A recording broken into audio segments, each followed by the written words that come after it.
Hello नमस्कार जय हिंद साथियों, कैसे हैं आप सभी। उम्मीद करता हूँ सब मस्त होंगे, स्वस्थ होंगे, ज़बरदस्त होंगे और अपनी निरंतर तैयारी कर रहे होंगे। तो चलिए भाई, आज हम एमटीएस के लिए जीके जीएस की शानदार रामबाण क्लास लेकर आ चुके हैं।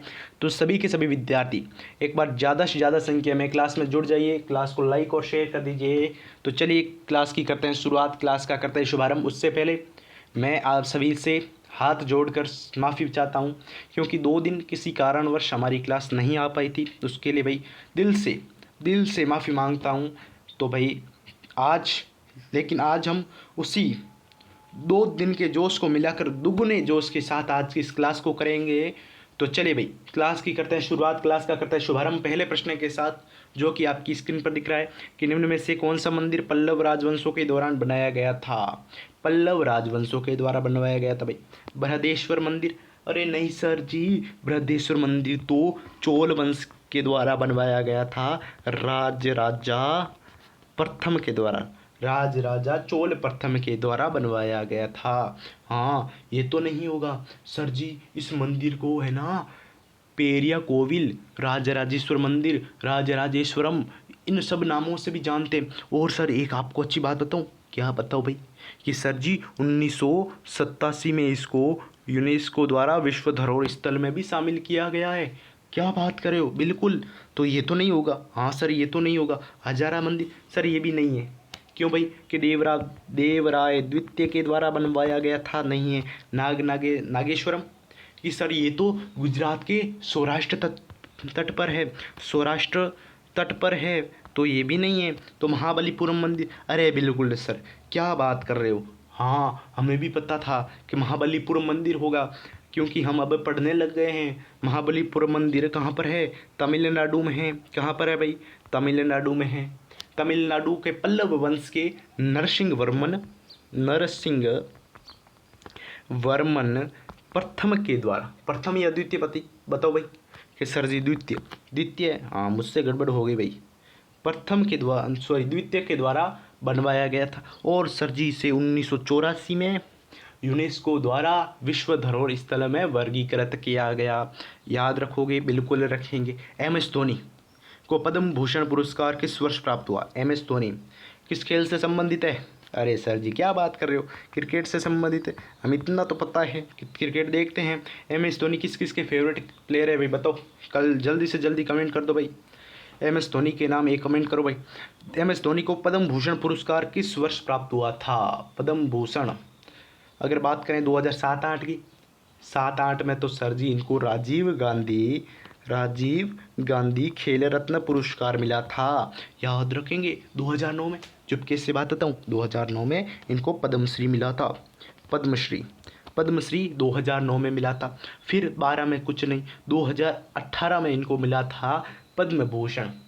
याद रखोगे, बिल्कुल रखेंगे। 7-8 में राजीव गांधी खेल रत्न, 9 में पद्मश्री, 18 में, 9 से 9 दूनी 18, तो पद्मश्री का हो गया भूषण।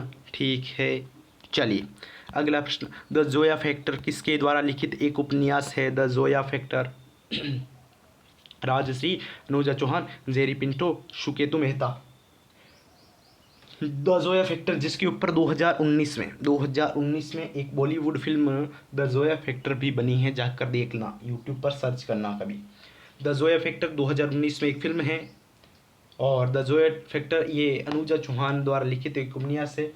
प्रथम उपन्यास अनुजा चौहान का कह सकते हैं। 2008 में इसको प्रकाशित किया गया था और 2019 में इस पर एक फिल्म बन चुकी है। लोकसभा और राज्यसभा की संयुक्त बैठक किसके द्वारा बुलाई जाती है भाई।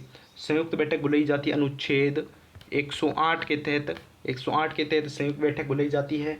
लेकिन किसके द्वारा बुलाई जाती है, तो ये बुलाई जाती है भाई साहब राष्ट्रपति के द्वारा। किसके द्वारा, राष्ट्रपति के द्वारा। अगला प्रश्न, निम्नलिखित में से कौन सा संगठन भारत में सकल घरेलू उत्पाद जीडीपी की गणना करता है। जीडीपी की गणना कौन करता है भाई, तो जीडीपी की गणना कौन करता है, कौन बताएगा भाई कि जीडीपी उसकी गणना कौन करता है। तो सर जी इसकी गणना करता है कौन, के राष्ट्रीय सांख्यिकी संगठन, राष्ट्रीय सांख्यिकी संगठन ये इसकी गणना करता है, बिल्कुल करता है। चलिए आगे बढ़ें, बिल्कुल बढ़ेंगे सर।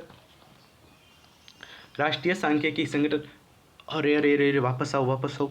राष्ट्रीय सांख्यिकी संगठन, मुझे एक बात याद आ गई, प्रश्न पूछ लेता है भाई कभी कभी कि राष्ट्रीय सांख्यिकी संगठन, इसका पहले नाम था राष्ट्रीय नमूना सर्वेक्षण कार्यालय। राष्ट्रीय नमूना सर्वेक्षण कार्यालय, इसका पहले नाम था राष्ट्रीय नमूना सर्वेक्षण कार्यालय, जिसको 23 मई 2019, कब, 23 मई 2019 को इसका नाम बदलने की मंजूरी मिली और इसका नाम हो गया अब राष्ट्रीय सांख्यिकी संगठन। पहले नाम था राष्ट्रीय नमूना सर्वेक्षण कार्यालय। अगला प्रश्न, ठुमरी जो अर्थशास्त्रीय भारतीय संगीत की एक सामान्य शैली है की रानी के रूप में, ठुमरी की रानी कौन है? गिरिजा देवी।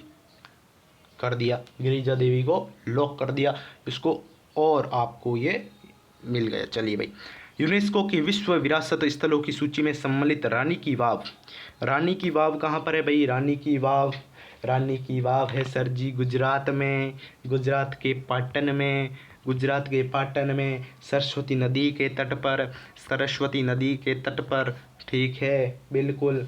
गुजरात में बावड़ी की वास्तुकला का सबसे बड़ा और बेहतरीन उदाहरण है कौन सा? रानी की वाव, जिसे सर जी 2014 22 जून 2014 को इसको यूनेस्को विश्व विरासत में शामिल किया गया था। भारतीय स्वच्छता सम्मेलन 2016 में रानी की वाव को भारत के सबसे स्वच्छ प्रतिष्ठित स्थान में नामित किया गया था। 2016 में भारत का सबसे प्रतिष्ठित स्थान उसके रूप में इसको नामित किया गया है। कॉपी पेन में नोट कर रहे हो या ऐसे मैं बोल रहा हूँ?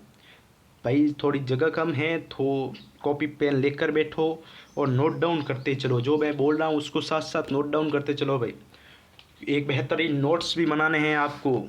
चलिए अगला प्रश्न, किसी और किसान कल्याण मंत्रालय द्वारा कार्यान्वित भागीदारी गारंटी प्रणाली पीजीएस में निम्न में से किससे संबंधित है? पीजीएस किससे संबंधित है भाई? किससे संबंधित है? तो ये है जैविक खेती प्रमाणीकरण से। उस तत्व की पहचान करें जो आधुनिक आवर्त सारणी के समूह एक से संबंधित नहीं है, तो वो हाइड्रोजन। कौन? हाइड्रोजन। चलिए अगला प्रश्न, स्वतंत्रता दिवस पर भारत के प्रधानमंत्री द्वारा ध्वजारोहण समारोह दिल्ली में निम्न में से किस स्थान पर आयोजित किया जाता है? सबको पता होना चाहिए भाई, ये तो सबको पता होना चाहिए भाई। बताओ जल्दी से जल्दी कि प्रधानमंत्री जी अपना ध्वजारोहण समारोह किस स्थान पर फहराते हैं ध्वज? बताओ, ध्वजारोहण समारोह सर जी लाल किला पर लहराते हैं। हमने पिछली बार देखा था, न्यूज पर देखा था हमने कि लाल किले पर लहराया था। हाँ लाल किले पर, लेकिन भैया लाल किले पर लहराते हैं। चलो ये आंसर तो अपना हो गया सटीक सही। अब मुझे एक बात बताओ, सबसे पहले लाल किले पर लहराएंगे तो उसकी शुरुआत किसने की? शुरुआत भी तो किसी ने की होगी, तभी तो लहराते हैं। बताओ किसने की? तो सर जी शुरुआत हुई थी 15 अगस्त 1947 को। इस दिन तो सर हमारा भारत आज़ाद हुआ था। हाँ ठीक है, तो भाई किसने की थी? नेहरू जी ने की थी। भारत के प्रथम प्रधानमंत्री जवाहरलाल नेहरू, उन्होंने की थी। दिल्ली के लाहौरी गेट, लाल किले के लाहौरी गेट के ऊपर फहराया था। ठीक है, लाहौरी गेट, इसको भी याद रखना है भाई आपको। चलिए, श्रम आवर्त की कम लागत, कम कौशल स्तर और श्रम के सीधे नियंत्रण का मामला यह कथन निम्न में से किस प्रकार के बाजार को दर्शाता है? औद्योगिक आंतरिक श्रम बाजार को दर्शाता है। ये प्रणाली ऐसी है कि जिसके द्वारा कोई भी कंपनी है वो वरिष्ठ पद के लिए उपयुक्त व्यक्ति को ढूंढने के लिए कंपनी के बाहर के किसी भी व्यक्ति को नौकरी देने के बजाय अपने संगठन के अंदर काम देती है। ये है इसके अंदर, और कुछ ज़्यादा नहीं है। भारत में माइक्रो फाइनेंस गतिविधियों की शुरुआत में प्रमुखता मिली। कहाँ पर मिली? 1970 के दशक में, 80 के, 90 के, या फिर 1950 का दशक? तो भाई इसकी जो प्रमुखता मिली 1990 के दशक में, 1990 के दशक में। भारत और संयुक्त अरब अमीरात के बीच संयुक्त सैन्य अभ्यास डेजर्ट साइक्लोन 2024 कहाँ आयोजित किया जाएगा? कहाँ आयोजित किया जाएगा भाई, पूछ रहा है कहाँ आयोजित किया जाएगा, बताओ। तो सर जी ये आयोजित किया जाएगा राजस्थान में, भारत के अपने राजस्थान में आयोजित किया जाएगा, जिसकी शुरुआत होगी 2 जनवरी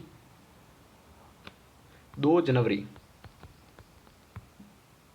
वैसे तो ये कंप्लीट हो चुका है, 2 जनवरी से 15 जनवरी तक, 2 जनवरी से 15 जनवरी तक ये आयोजित हो चुका है भैया।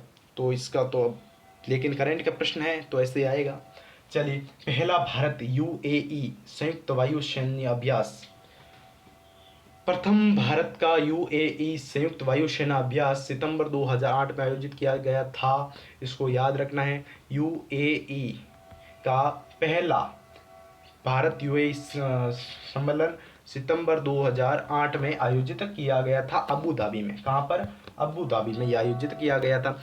वक और पित्ताशय की थैली में पथरी का पता लगाने के लिए ऐसी कौन सी चिकित्सा तकनीक का उपयोग किया जाता है जिसका उपयोग गर्भावस्था के दौरान भ्रूण हत्या के लिए भी किया जाता है?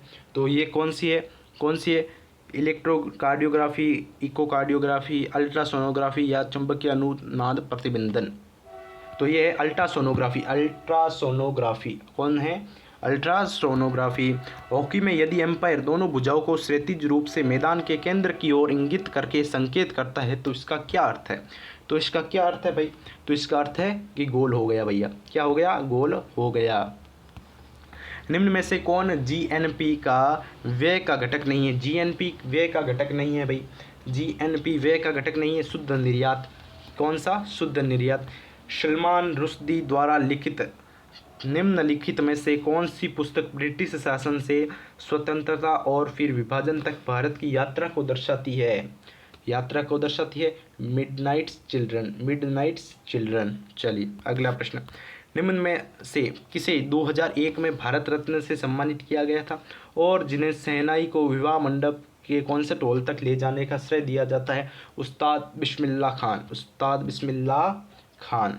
चलिए, भारतीय संविधान का कौन सा अनुच्छेद पंचायतों की शक्तियों, प्राधिकार और उत्तरदायित्व से संबंधित है? ये किस अनुच्छेद में है भैया, बताओ।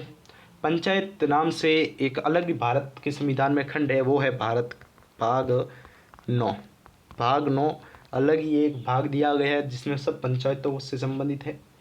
तो ये भाई है 243 ई में तो है पंचायत की अवधि, ई में तो आएगा पंचायत की अवधि कितनी है।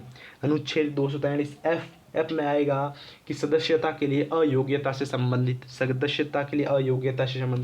243 जी बिल्कुल ये हो जाएगा। और एच क्या है? तो एच एक पंचायत को भाई ऐसी कार्य प्रणाली के अनुसार और इस प्रकार की सीमाओं के अधीन करो कि उसको शुल्क लगाने, एकत्रित करने और उचित करने के लिए अधिकृत करने से संबंधित ये हो जाएगा।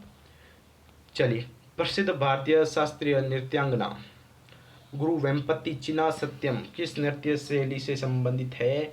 तो किससे है? कुचिपुड़ी से संबंधित है। कुचिपुड़ी आंध्र प्रदेश का है, याद रखना। नृत्य से एक प्रश्न तो आता ही आता भाई, देख लो भाई, फिक्स है, लिख कर ले लो, इम्पोर्टेंट है। नृत्य शैलियाँ याद करनी है आपको अच्छे से, और अपने अगली क्लासों में भी हम नृत्य के लिए एक अलग क्लास बनाएंगे। तो भाई नृत्य वाला इम्पोर्टेंट टॉपिक है, ठीक है। चलिए, चिन्ना सत्यम 1963 में मद्रास कुचिपुड़ी कला, याद रखना, इम्पोर्टेंट बात बता रहा हूँ। 1963 में इन्हें मद्रास कुचिपुड़ी कला की स्थापना का श्रेय दिया जाता है। मद्रास कुचिपुड़ी कला अकादमी की स्थापना किसने की? गुरु वेम्पति चिना सत्यम ने। 1998 में भारत सरकार द्वारा पद्म भूषण 1998 मिला, ये भी याद रखना। कौन सा? पद्म भूषण। चलिए, निम्नलिखित में से कौन सा विकल्प दिल की धड़कन और श्वसन गतिविधियों को नियंत्रित करता है?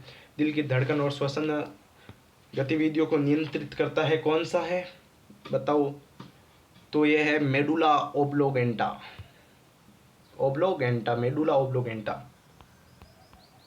चलिए अगला प्रश्न, अग्नि वॉरियर निम्नलिखित में से किन देशों के बीच एक द्विपक्षीय अभियान है? तो ये भारत और सिंगापुर के मध्य। किसके मध्य? भारत और सिंगापुर के मध्य।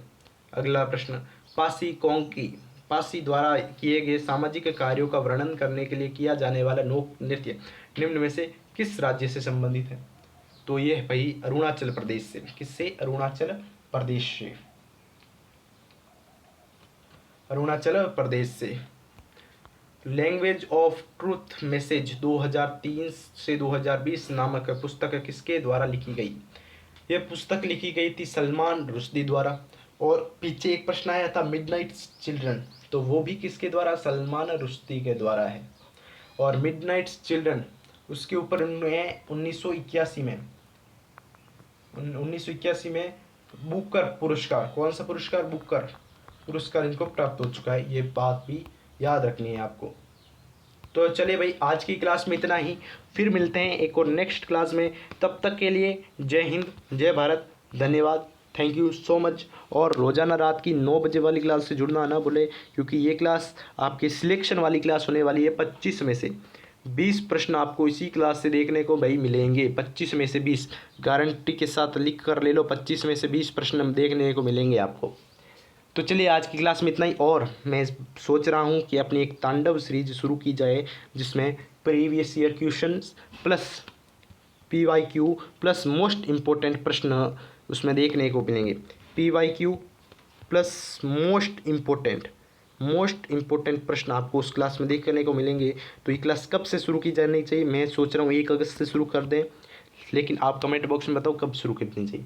तो चलिए आज की क्लास में इतना ही, फिर मिलते हैं नेक्स्ट क्लास में। तब तक के लिए जय हिंद, जय भारत, धन्यवाद।